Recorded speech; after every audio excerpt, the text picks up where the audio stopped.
So my name is Brenda. I am the president of the Student Alumni Association, and I'm here to welcome you to SAA's final event of the quarter. So that is our What Matters to Me and Why, and I'm glad that everyone is here, especially due to the weather outside. So if you guys haven't heard of SAA, well, our motto is to lead, connect, make an impact. And the way we do that is by holding events such as this. And recently, as in last week, we had our Dinners with Anteaters. That is when a group of people, undergrads and graduate students go meet with a UCI alumni. And so they talk, they have a good time, and they really learn a lot from each other. We also have the Anteater Pumpkin Party, which is happening next fall quarter, and we're also in charge of homecoming. So if that interests you, we're doing recruitment starting in the summer. So you guys should really check us out. We have an SAA table outside. So as I mentioned, SAA strives to focus on connecting students with students, the campus, and alumni. So for tonight, I'm going to introduce you to two wonderful ladies. And the first is our moderator. Her name is Shurin Umali, who is the current Associate Dean of Students at Student Life and Leadership. She graduated UCI in '03 and earned a BA in Psychology and Social Behavior and Studio Art. She went on to earn her MA in Education, Leadership, and Policy Studies from the University of Maryland, College Park. And we have our main speaker, which is Jennifer Friend.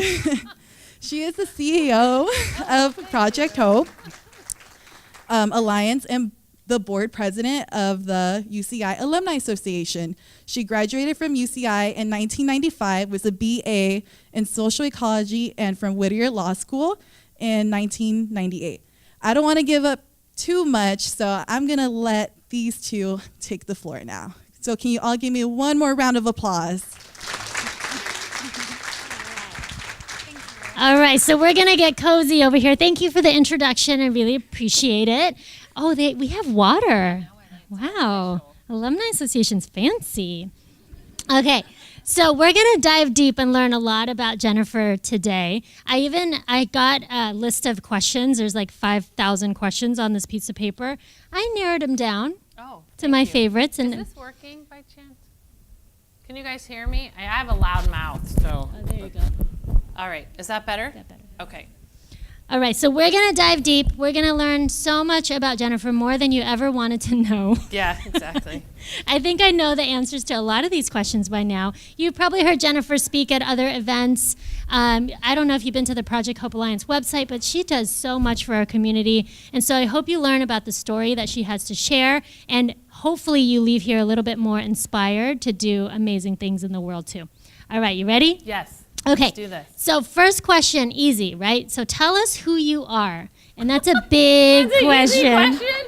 I don't know. I mean, shoot, I know we're all smart if we go to this school, but I don't know that that's an easy question. I know, I'm not done. Ready? Okay. So tell us who you are, Yeah. including what you do, Okay. and then the journey you took to get to this point in your life.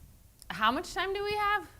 How much time do y'all have? 12 days? 12 days? No, I think so, I'm yeah. timing you. Okay, it's especially dangerous when you ask a former trial lawyer an open-ended question like that with 3 parts. So who am I? I am a very proud UCI alumna. When I started at UCI, the School of Social Ecology was not a school, it was a major. So I actually graduated with the very first class from the School of Social Ecology, which was kind of fun. I actually met my husband, who we've been married for 21 years, at UCI in Symbolic Logic, Professor Woodruff's class. If you are an undergrad and you have not taken that class, unless you want to be an astrophysicist, I would take the additional year of language. That's my advice. But it did work out really well because I met my husband, and we have 2 children. I have a daughter who's 13, she starts high school in the fall, and a son who is 8. So within that, I'm an alumna, I am a mother, I'm a wife, I'm a former recovering trial attorney. I was a partner at a law firm in the Orange County office at Selman Brightman. I practiced law for 16 years.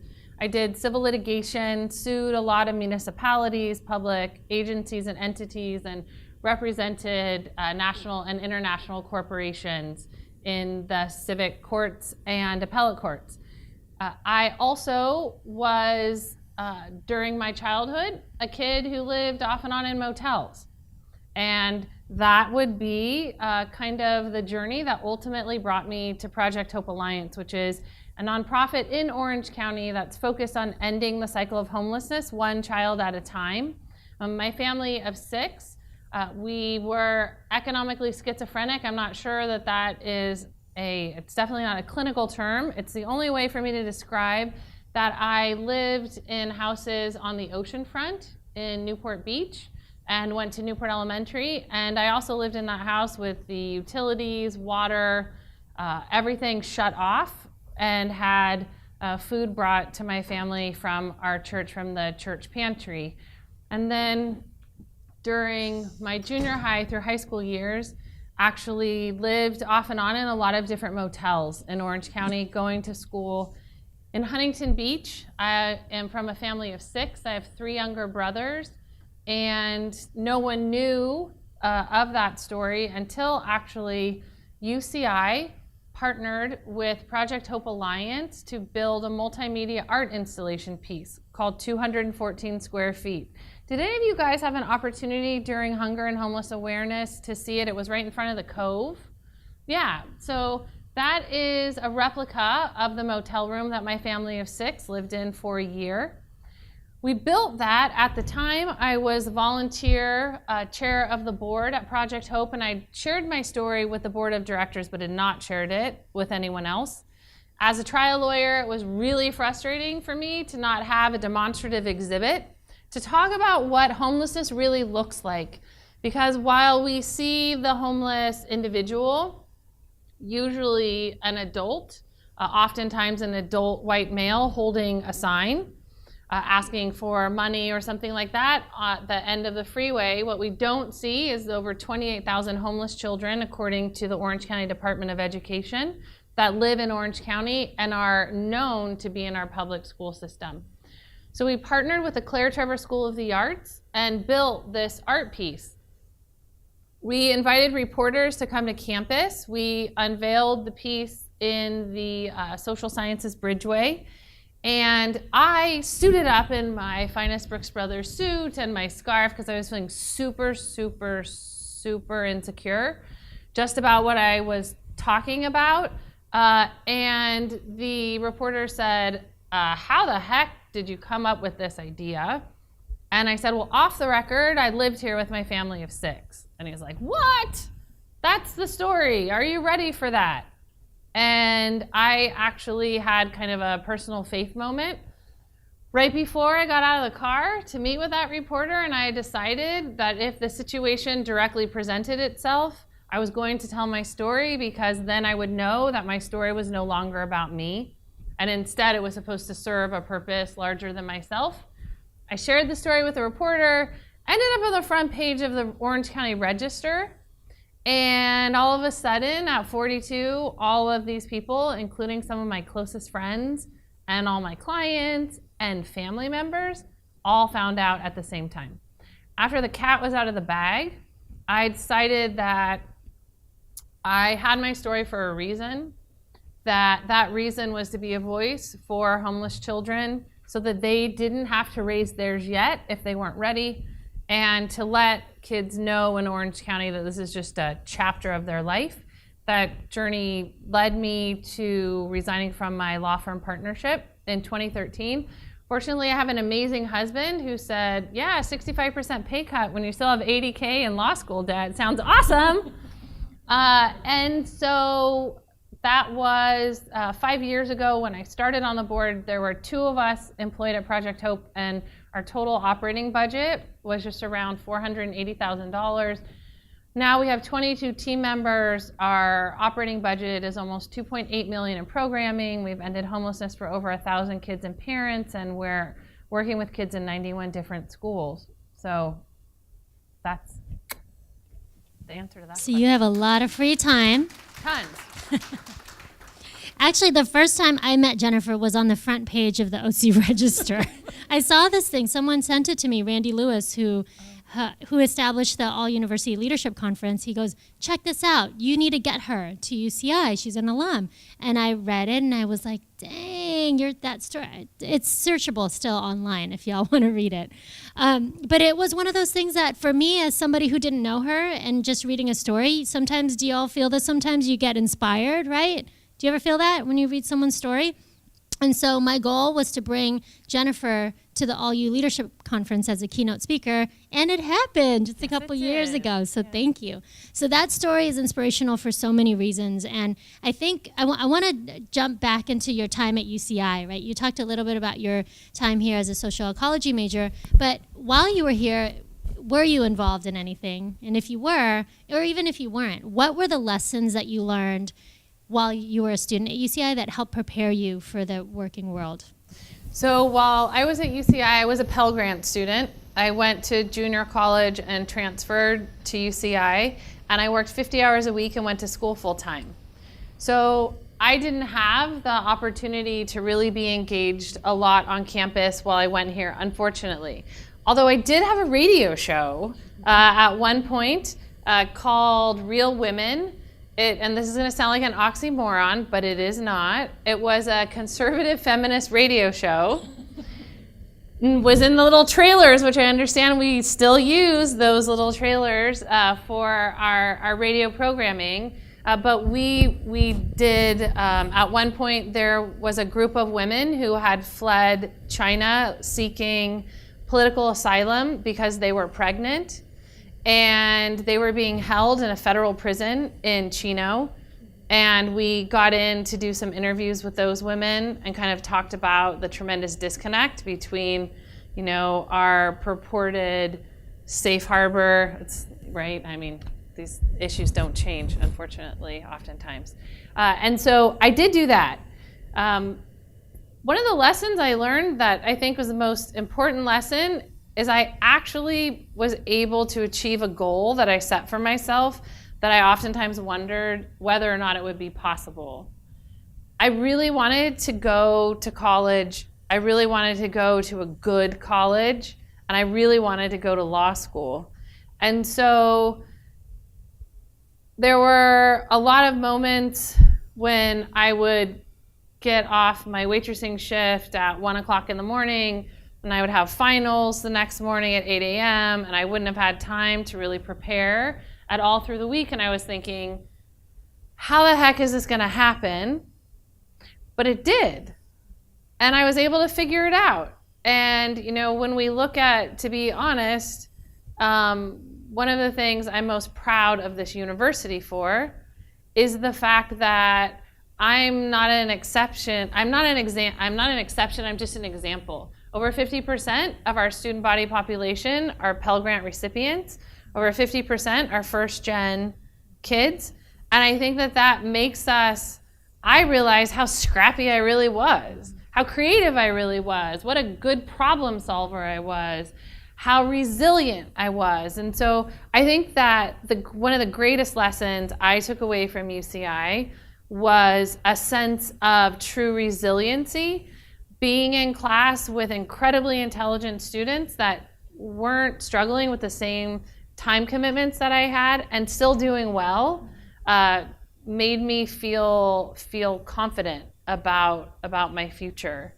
I also had a very interesting conversation with one of my professors when he found out I was going to law school, and he told me, we have to talk before you graduate. And I was like, okay. And he said, you can't go to law school. It's going to damage your brain. And I said, what? And he's like, no, you're in the School of Social Ecology, which means you recognize that everything is interrelated, the interconnectivity, it's all one big system, and you figure out how to plug into the system. If you go to law school, it's all about silos, it's all about reducing all of this. And I thought that was total garbage until I quit my law firm and went to Project Hope and realized that Professor Perry was right. But I look back now on the extreme quality of my education, and I think I have more time now to reflect and appreciate what a tremendous education I had than I had at the time, if that makes sense. Thank you. Okay, so are any of you here interested in law school or the social impact sector or nonprofit work? Yeah. Okay, so I think often when students or people hear your story, they go, how do you go from being a lawyer to being at a nonprofit? And you talked a little bit about your pay cut and how that might have impacted you. But what are some of the differences and similarities in that work? And then how have you become successful in the social impact sector because of your education and your experience being a lawyer and a law student? So as CEO of Project Hope Alliance, I'm an advocate for the kids every day. The kids are my client, right? So when I was an attorney, I would go to court, I would use the facts, I would use the evidence, I would use the data in order to get the outcome that I wanted for my client. It's literally the same thing. My jury is still made up of members of our community. Judges oftentimes may be different systems players. The judge may be the public school system, it may be law enforcement, it may be the healthcare system, and I'm trying to convince them to come and buy my argument. So that really, all of that training in public speaking, in gathering and rallying together all the evidence and all the facts in a compelling fashion, that just easily transferred over. Another thing that I found, that because when I was at my firm, I created and managed my own book of business. So all of the clients that I brought in were all my clients, and I had a pretty large book of business, and that's all relationship based. So getting people to trust you, presenting yourself with integrity, presenting yourself with intelligence, but also presenting yourself with passion, again, translates completely. So at Project Hope, we rely 100% on private individuals and corporations to fund our mission. What I didn't know how to do was a lot of stuff, right? So outside of my own personal experience with homelessness and maybe a few things I'd read, I didn't know really anything about HUD. I didn't know housing first, rapid rehousing, chronically homeless, McKinney-Vento definition, all of these things. But because I had gone to law school and I had learned this skill of taking a lot of information, reading it, sifting through it, and then bringing it to kind of the salient points that I needed to take away from it, I was able to kind of become very well versed in different subject matters in a pretty quick fashion. All right, so running an organization, similar to some of y'all, who here is part of a club? Oh, wow. Yeah. Lots of you, because a lot of you are in SAA, right? Okay, so, right? All right, so running an organization, whether it's a club or a nonprofit or a large institution, you have to build your team.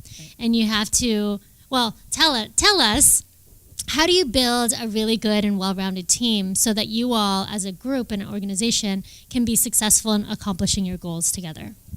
Actually, one of the reasons why I was like running over here and I was a little bit late was because I was having that very conversation with two members of my leadership team.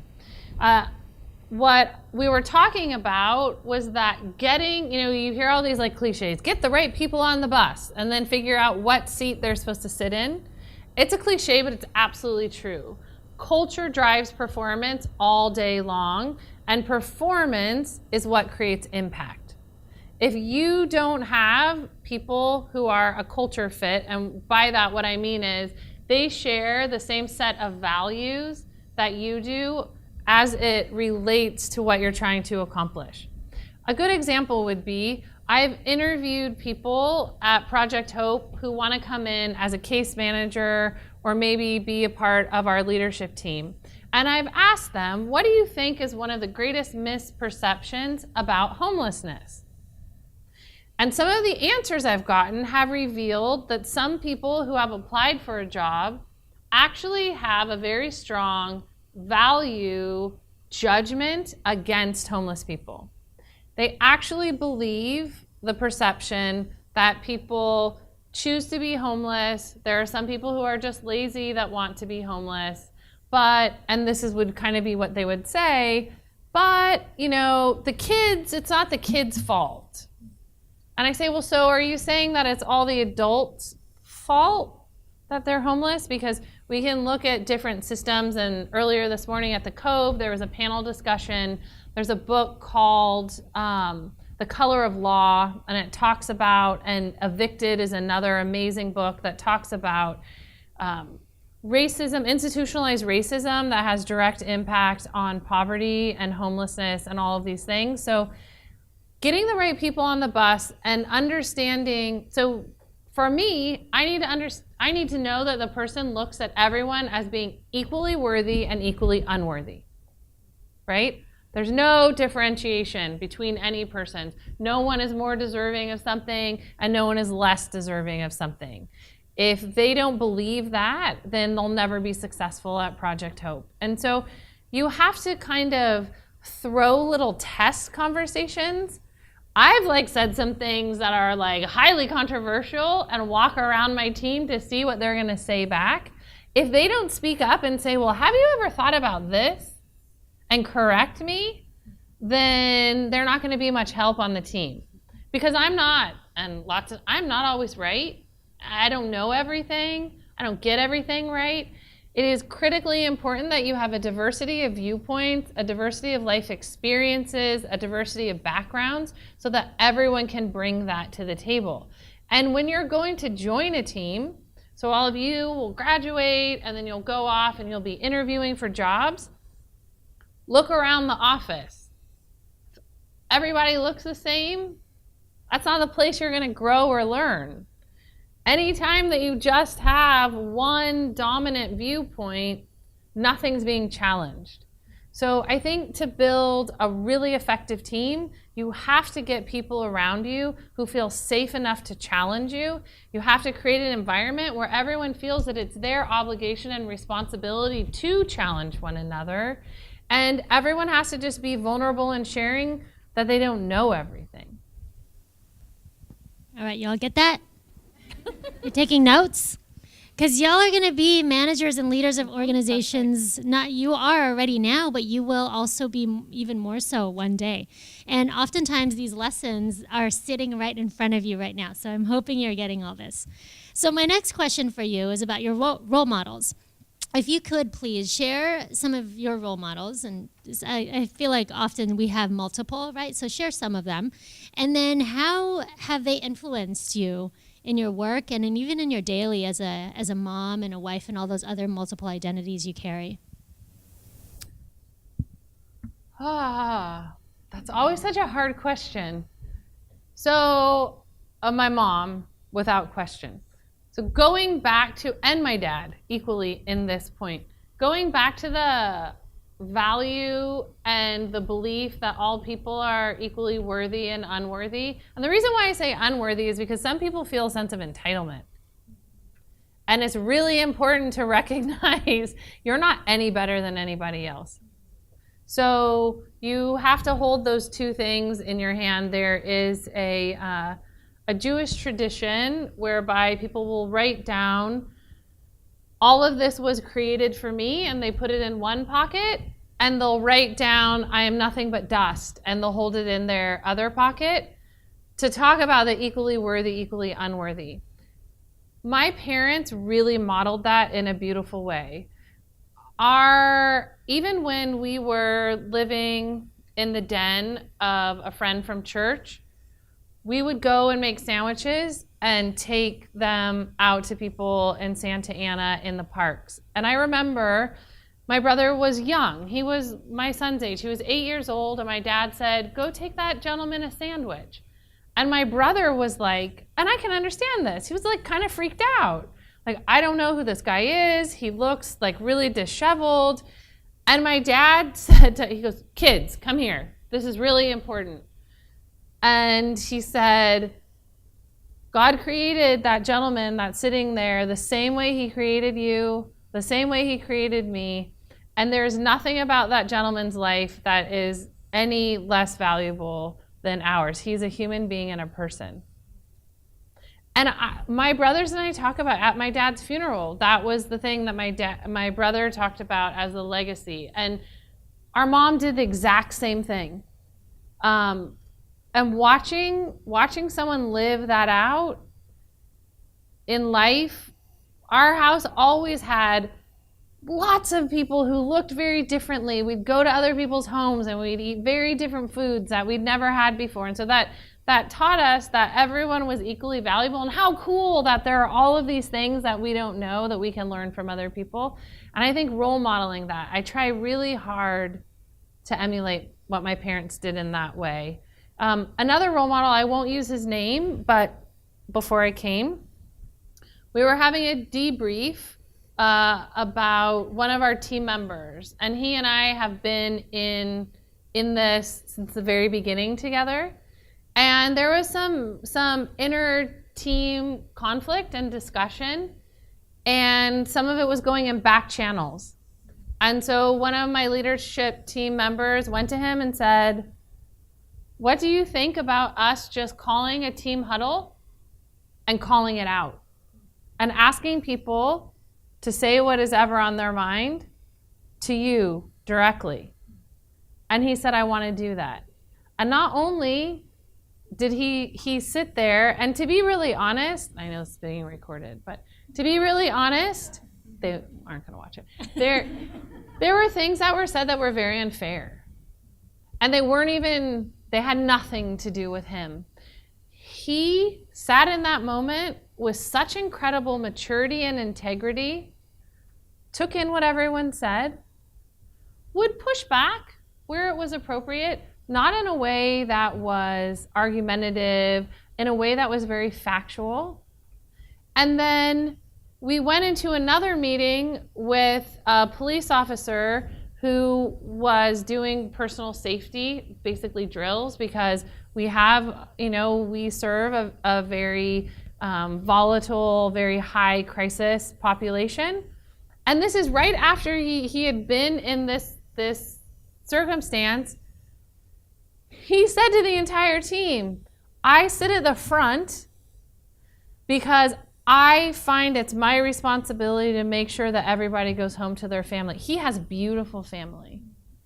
And the leadership and the integrity and just the character, I hope to grow up to be like him in that way, that I am someone who receives criticism, listens to it thoughtfully, pushes back when it's not well placed, but thinks of the whole outside. He's thinking about the mission. When he acts that way, it's because he believes that there are things more important than that one moment of discomfort for him. And his leadership is something that, I've watched him lead that way for the last 5 years. I've learned so much from him, from an integrity and what it means to be a team player. I'm going to poach him and take him for my team. No, you may not. He won't leave.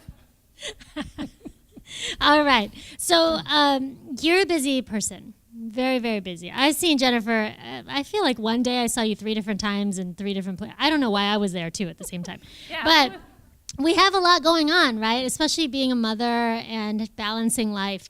How do you then, and I asked a lot of students this too, because y'all students, you all are really busy too. And mental health and those issues have impacted from my perspective with our students, have impacted you even more so over just the past few years. College for me was very different 15 years ago. I feel like it was easier and I had more fun. I don't know.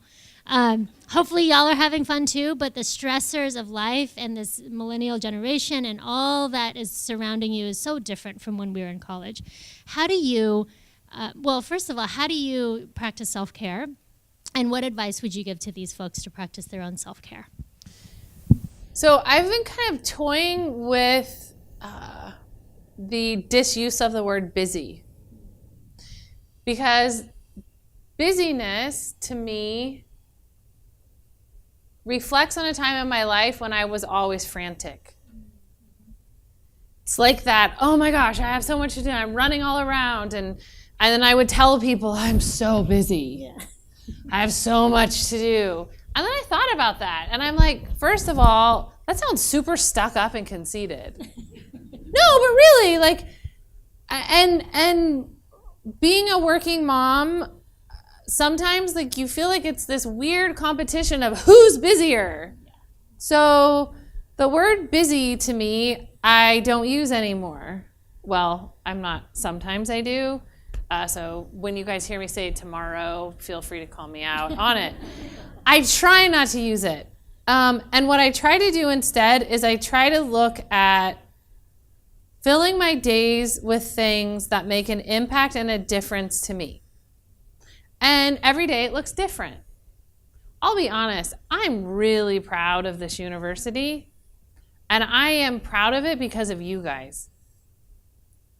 It's totally true.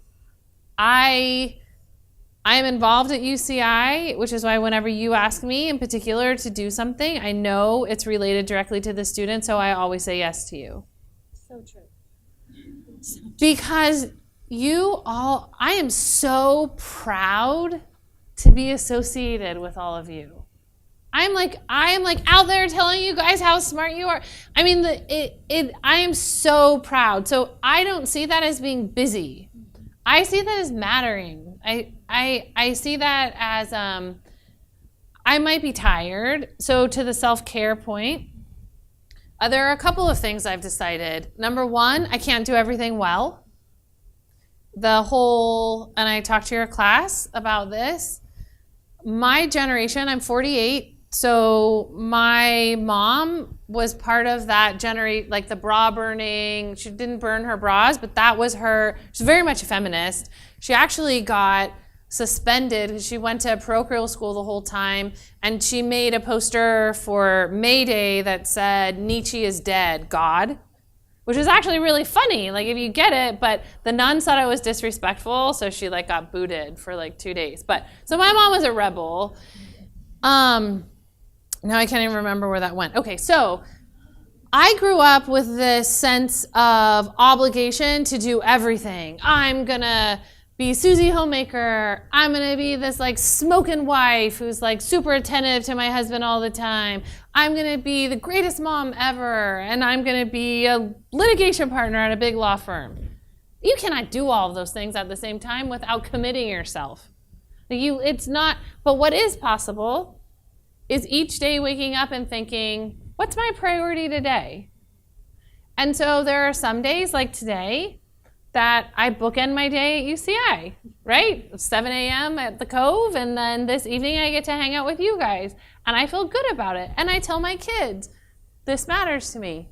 I know I'm not gonna put you to bed tonight. I'll come in and give you a kiss, but I'm going to UCI and the students are gonna be there.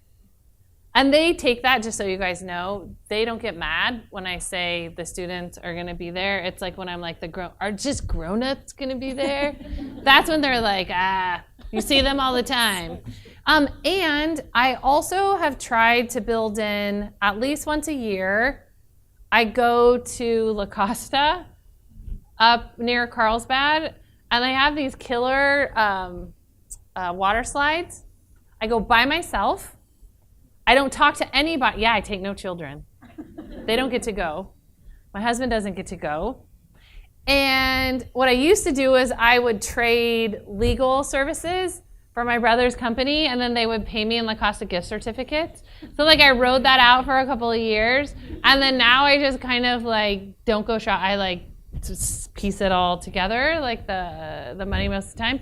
But I go down the water slide 13 times in a row. I get there, I have a cocktail, and then I go down the water slide by myself. There's like no grown-ups. They're like, whoa! And what's funny though is all of a sudden grown-ups will like come out and they'll start doing it too. Because to be honest, I didn't get to play a lot when I was a kid. This is my time to play. I didn't have the financial resources to play a lot. I had tons of grown-up responsibilities by the time I was 11 because I was old enough to figure out we didn't have money for food. So I started babysitting and then contributing to the household income that way. So having fun, we have dance parties at my house all the time. Like that's self-care to me, right? Like that playing is self-care, because if you are empty, you can't fill anyone else up. You have nothing to give. Yeah. All right, I have two more. I'm going to try to squeeze in two more questions. One of them, I always love asking this question because anytime I talk about failure, people are like, oh no, failure is the worst. Don't ever fail, right? But I fail like twice a day. I don't know how many times. That's low. Oh, good. I was going to say, don't tell my boss. I fail often, but you learn, right? So what is your biggest failure? And what did you learn from it? So I have a lot. So first of all, if you're not failing, you're not trying to be great. It is an expectation that my team will fail at least once a quarter in a big way. Now, obviously the stakes are high because we're working with kids that are home. So I don't say that flippantly. I'm not like, hey, let's go out and fail, right? But if you are not trying new things, then you're not trying. I didn't leave my law firm to just like dial this in, right? I am like all in, and the team is all in. If you don't fail, you never grow. So if you just want to be like my daughter, or whatever, MEH, however you say that, I don't know. If you just want to be MEH, don't fail. Don't ever go out of your comfort zone. Don't ever try a single thing that's meaningful. Just show up, hang out. So my greatest failures generally come from my big mouth. And my desire to get things yesterday. I feel like I've always kind of felt like I've been behind. It took me 7 years to get through undergrad because of just the financial situation. So I have this sense, it's funny because like I love Hamilton. And the musical score, I cannot tell you how much I associate with that character. He's like running, and it's like, if you guys are familiar with it, it's like he's always running out of time. He's running out of time. I feel that way. So one of my greatest failures was an attempt to get things going. Like, let's get things going. I did this overly simplistic financial analysis of how much it costs to move a family of 4 out of homelessness into permanent housing. So just the housing costs. And at the time, we now have a CPA who specializes in nonprofit on our team. I didn't have Kelly Fee then, so I'm the one doing the math, okay? And I went to law school for lots of specific reasons, and math, not loving it, was. And so I came up with this number, and it was $1,500. So I was talking to people. On average, it costs only $1,500 to end homelessness for a family of 4. So you know what would happen? People would give me checks for $15,000. Or 1,500. No, 15,000, and they would say, tomorrow, go in homelessness for 10 families. It didn't cost $1,500 in total to end homelessness for a family. I hadn't described all the nuances. To end homelessness for 10 families, I needed to have an additional case manager. I also needed to make sure that I had the financial resources to walk alongside the family for 2 years. In my desire to make it happen fast, to give people a soundbite, particularly because that's the way my industry did it, I tried to conform to the industry standard instead of looking at what the standard should be and building it out that way. So a lot of my failures at Project Hope have come from my insecurity in feeling like I didn't know what it meant to run a nonprofit, or maybe I didn't get it because all these other people were doing it in a way that I was disconnected to, and then trying to do something that was inauthentic to me. And instead of creating my own mold or our own way of messaging, trying to fit in with everyone else. All right. So fail and fail often, but learn, right? Yes, you should have. So like this is what we talk about, and we're having a debrief around our data next week. We have identified failures. And so I said, and my director of youth and family stability, she came and she was kind of like, really like, we learned that some stuff wasn't working. I'm like, that is so awesome. Because the only reason I invested $150,000 to build out the Salesforce database, and I partnered with the Department of Psychology and the Law to hire that grad student, was to know where we fail. Now we can add a section in our annual impact report that says learnings and strategies, right? If you don't know where you failed, you will never get learnings and strategies. I mean, so you better be failing. Yeah. All right. Okay. I don't have time for my other questions, so I'm going to skip it unless y'all don't have questions. But I want to open it up to you all to ask questions to Jennifer. Don't be shy. No, ask me anything.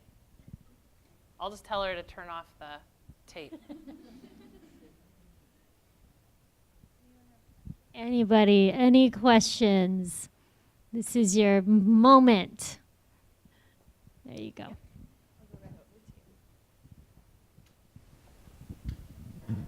So because you run a nonprofit, do you get, and I'm a dad myself, and I just want to get my son more involved in, he's 4 now, but do you involve your kids and your whole family pretty often in what you're doing and have them help as much as possible?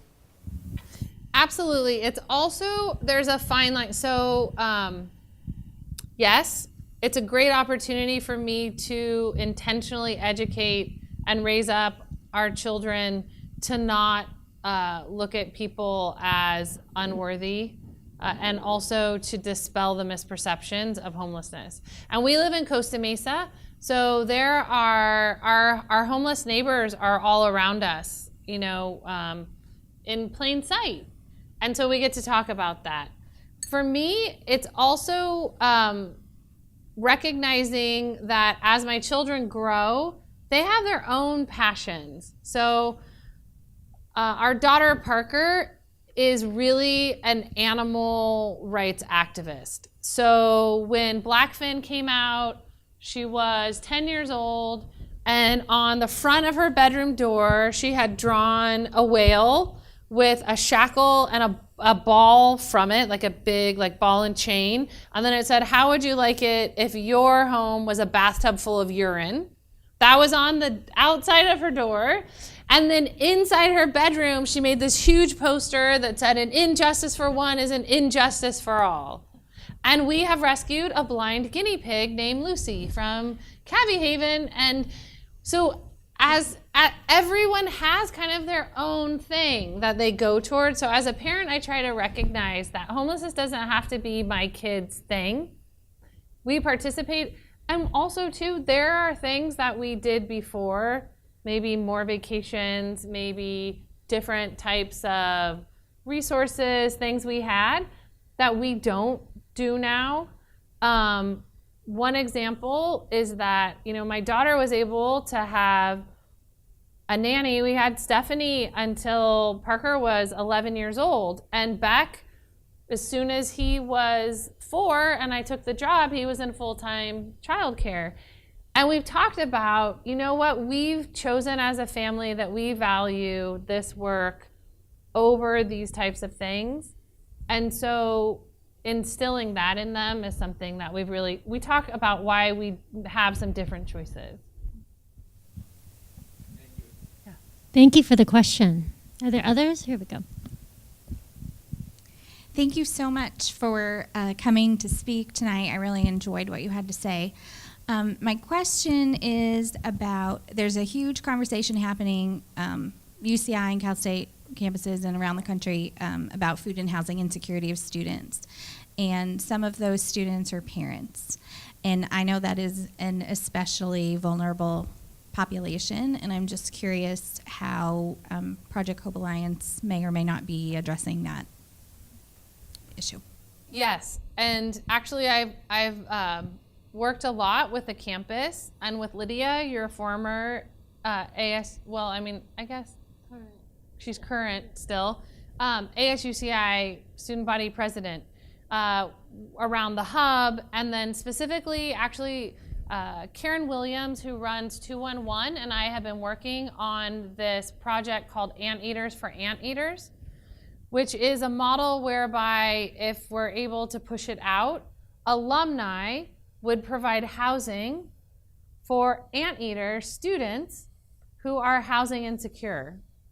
And that's something that could be scaled and replicated. I mean, one of the things that I know from personal experience, and then we also know from the data, is it's really great to say, oh my gosh, you've got, more than 50% of your students are first gen, and how, 50% of the students are Pell Grant recipients, which means that we have underrepresented communities now coming up in the majority, right? Which is tremendous, because there will be a mindset shift that will happen that will be very positive. We'll be able to make much better policy decisions, and we'll have much better leadership just in general.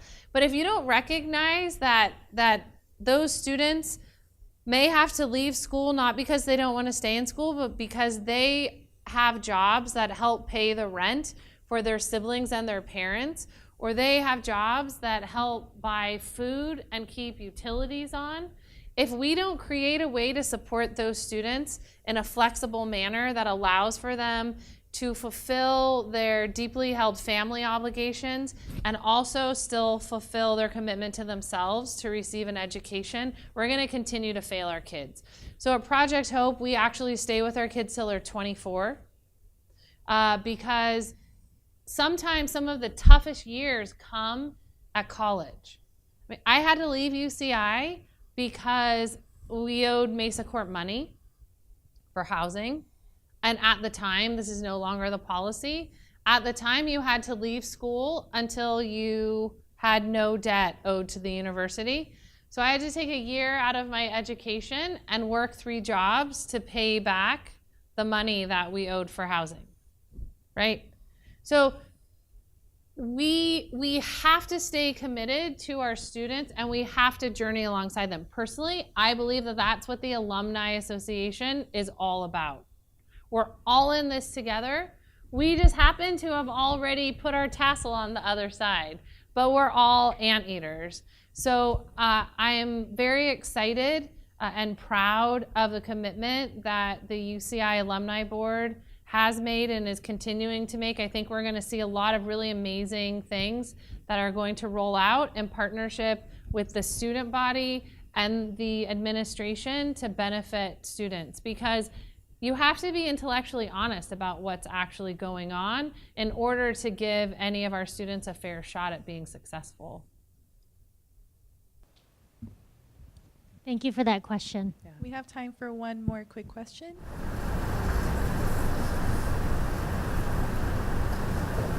I could just thought, do you plan on expanding your nonprofit organization to different areas? Yes. So currently we have decided that over the next 3 years we're going to remain in Orange County and continue to go deep. We're building out a model to scale whereby we have site-based work from kindergarten all the way through high school, and then we have college and trade school partnerships. That model, however, we've already built out the finance and operation model to not only go outside of Orange County, but ultimately to go throughout the country. So it would be my hope that if we're having this conversation in 5 years, that we have already expanded outside of not only Orange County, but the state. All right, are we good on time? Okay, so I just wanted to thank Jennifer one more time. You taught us about your journey, what you did here at UCI, how role models can and maybe should look. What it means to think about yourself and have fun and practice self-care every now and then, right? And then also about failure and how that's important in our process of growing and learning. So this hour with you has been really short, but there was so much there, and I thank you and appreciate your time. And can we give her a round of applause real quick? Thank you. Thank you for having me. And then I'm gonna turn it over to Brenda to close us out. Hi, so thank you all for coming out tonight. And I also want to give a big shout out to Annie. She is the director for the What Matters to Me and Why events. And so we wanted to thank you with a little gift from the Student Alumni Association. Yeah. Bye.